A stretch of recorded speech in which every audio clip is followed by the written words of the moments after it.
poi malo e la monga mako Ia inga. Samoa kami Samoa ko aku wala ongo Ia.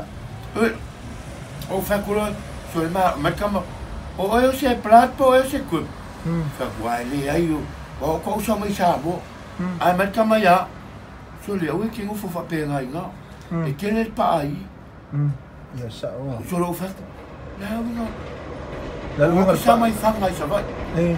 ma kama o sa mai fus fa ko yo ka ko la fa sa la mer ko lu ai akar kamo ma kama so le o ki fa pe nga inga kele pa ai me kele kulipi Oh, o winga ngal pa. O ki au fa ko de uso uso ha fa le la nga ngwe fa sia e ka mi ma le pa ai lu fa pega la o nga ka ya uma le se me o le po e a le ka ya ya ma ki ko ya tu i do ko ke mi pa o le pa la ida e pa ya sa ka me a va lo so le pongo ngai la mo ngai ya. E o ko se a ka ma ki ya e sa ne ka la ko mai que fiu e kala go fani le ku pe ale kala go isa poi I ka ngai ele ai sole e fa mai ole ngangu ese mai de ese mai kala le fa isa mo ka kala go ka vai sole kala le lo pa ka kala ka fa makala ya ya sole fa sa mo yang ai ngangu ai lo la dai ai lo fa sa mo ko kala fa isa mo ya kala le fa ka mai kisa mo ngai. ka mai sa mo mar ka mai ya o ke u fa pe ngai ga Le fa pa lang. fa sa mo mai ya Oh, okay. mai o ke u fa pe ngai nga so ke le pa ai Ya la la ka wo na ko ba ngali ke wa. ai fa le O lo o fulong mo nga ngo. lo ngo fu mu Ya oi. o ya o lo hu le mo fa o lo fu mu o ga ka fa Oh. ai la ki ga ai ko ia man ko fa ka ko e au Yang I watch out ta nga le ke wa. Lei man ko ka ko e kuso kameki kusa au fikai o kameki mua ale lo ila o nga ye silo kameki samo e kaule kala ila o ai vai e kama pe aku le loku le so le pe o pa la ye e kaule kala go ye e ku wala ko e vai la ko al kameki mua ale lo ye kama ki bua le lo le o ngai Asa o.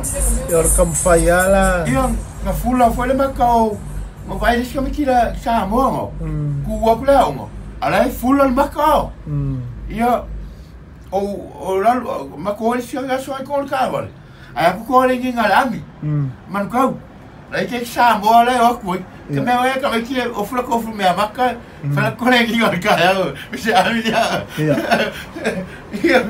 la ki o ki me ki ai ka ye ki ma ula ku le amu ya ye no era ma vale fa lo o ka go ya o ia me anga ku polo ko nge fulan maka wa ko ye rinkia wa le ke le fu ye se ke e le rinkia da nga I no ye no vai lo ko nge fulan maka o fa lo me nga fu su mara rinkia me nga ku ye ka me rinkia maka ka me chamo ia rinkia le se me lo la rinkia pe ka ke vai la lo ai o le rinkia le ku mai la lo ai o le la ia le fai nga rinkia ka me chamo e you see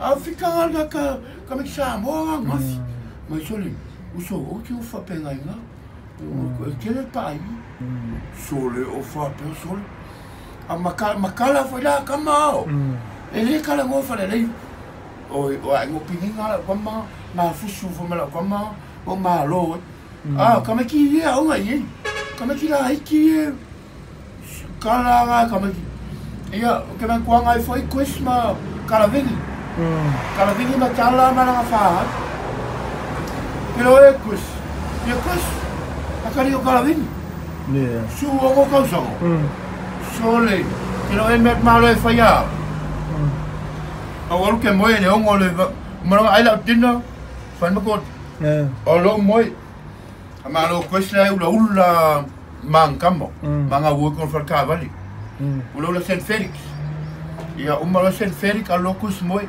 Ala lai fo locus fo umala ngalele nga sau loi la lol faskepu. Sau fangu mai au kolu va veau. Kolu kaya ka kolu kaya. Fetu, e sau kanga. Ne se mea. Ha, na mo le sau kanga. So, le pingi au maro.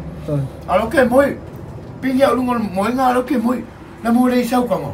Ale asi se rusu kala le pampen singe so me se kanga.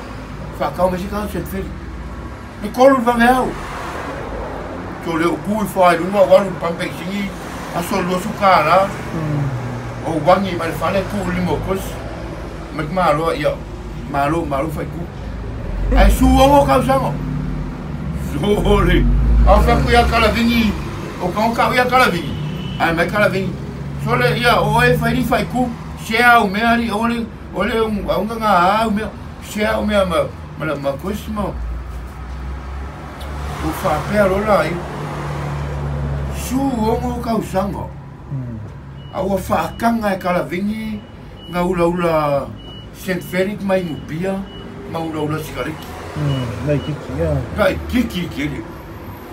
Mga mila mga mila sesi malosi yang Iya, malosi yang kalavingi ya. Iya, malosi yang ngali. Ya, nang o kalavingi. Ya malo si poda di mana fa. Le ya. Maria foi lá kalavingi ya. Fa mai malo Mek malo ola fa maoli. Oh. Ele se fa maoli nga. Maoli alu fa le loku. Maoli ele. Ia. Mama tilingi. Ele ola talk se maoli. Everyone's different, eh? Ah? There's ele fa pe maoli ele. Ia. Ah, o ka umai yo. So it depends on the person. It depends ngaka mga oya ngaka yo la fa pe. An mea mea sawa kakau ia kako. Me se aga kore i ngai piko leo Pasifiko. Kau longo mai New Zealand, i loa lo New Zealand. Ia la whai e ange i mea ore. Ka whasi e maori kako. Ka lua lele whaalo mo le karala whai mai. Ma kala ngoa whale le iau.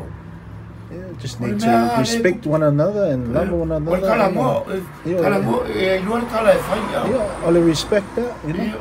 Ia, o le whaaloalo. Whaaloalo. Ele whape ka ki ai ese liska ngaka. Po waila pa, po resainga inkia maoli. Ka wangka ko ia ka koule alofa. Alofa lenga mai Yesu. The love of God. Ka ki alofa ai po waia. Ki alofa ko ngaka laika mai. Alofa yaka enemies. Yeah, man. It's a love. It's love. And yo oyo lisi apostolo le mga ole ko fa nga lunga le on the streets you can be an apostle for God and that's your calling. What do you think? What do you want to share to the people? Say something before we leave. God is good all the time. God is good. Believe that. Believe it.